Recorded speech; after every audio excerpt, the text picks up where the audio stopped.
టాలీవుడ్ సినీ ఇండస్ట్రీలో బాబాయ్ అబ్బాయి అనగానే బాలకృష్ణ ఎన్టీఆర్ గుర్తుకొస్తారు. ఆ తర్వాత అంతే స్థాయిలో పాపులారిటీ దక్కించుకున్న బాబాయ్ అబ్బాయి ఎవరంటే పవన్ కళ్యాణ్, రామ్ చరణ్ పేర్లు ప్రథమంగా వినిపిస్తాయి. ముఖ్యంగా వీరిద్దరూ పేరుకే బాబాయ్ అబ్బాయి కానీ సన్నిహితులుగా ఉంటారన్న విషయం ఎన్నోసార్లు ఎన్నో స్టేజ్లపై కూడా వెల్లడించారు. ముఖ్యంగా తన తండ్రి మెగాస్టార్ చిరంజీవి తనకు పాకెట్ మనీ కోసం డబ్బులిస్తే ఆ డబ్బును తన బాబాయ్ పవన్ కళ్యాణ్ వాడుకునేవారని సరదాగా చెప్పుకొచ్చారు రామ్ చరణ్.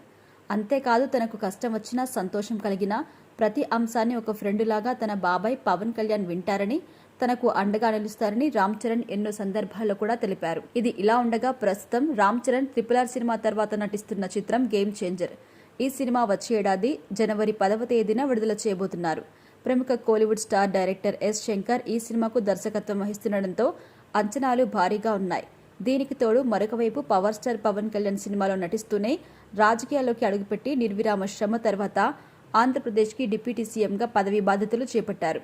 ఇకపోతే ఇద్దరు ఉన్నత స్థానానికి చేరుకున్న తర్వాత ఒకే ఫ్రేమ్లో కనిపించాలని మెగా ఫ్యాన్స్ ఎన్నో రోజులుగా ఎదురు చూస్తున్నారు. ఇక ఇద్దరు అభిమానుల ఎదురుచూపులకి తెరదించుతూ రామ్ చరణ్, పవన్ కళ్యాణ్ ఒకే వేదికపై కనిపించబోతున్నారట. గేమ్ చేంజర్ సినిమా విడుదల తేదీ దగ్గర పడుతున్న నేపథ్యంలో ప్రీ రిలీజ్ ఈవెంట్ను చాలా గ్రాండ్గా నిర్వహించాలని సినిమా యూనిట్ ప్లాన్ చేసింది.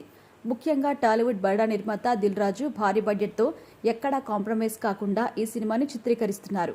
ఈ నేపథ్యంలోనే ప్రీ రిలీజ్ ఈవెంట్ కూడా అంతే ఘనంగా నిర్వహించాలని ప్లాన్ చేస్తున్నారు.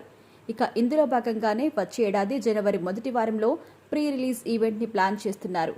ఏపీలోని తాడేపల్లిగూడెం, రాజమండ్రి, కాకినాడలోని ఏదో ఒక ప్లేస్ని ఫిక్స్ చేయబోతున్నట్టుగా తెలుస్తోంది. ఇక ఈ ఈవెంట్కు డిప్యూటీ సీఎం పవన్ కళ్యాణ్ ముఖ్య అతిథిగా రాబోతున్నారట.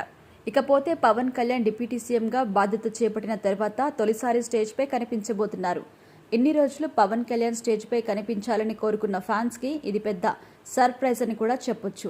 ఇకపోతే ఈ సినిమాలో కియారా అద్వానీ మరోసారి రామ్ చరణ్ సరసన జతకట్టింది. ఇక ఇదివరకే వీరిద్దరి కాంబినేషన్లో వినయ విధేయ రామ సినిమా వచ్చి డిజాస్టర్ మూట కట్టుకుంది. ఇప్పుడు మళ్ళీ ఈ కాంబినేషన్ రిపీట్ కాబోతుంది. మరి ఈసారి ఏ మేరకు విజయం అందుకుంటుందో చూడాలి.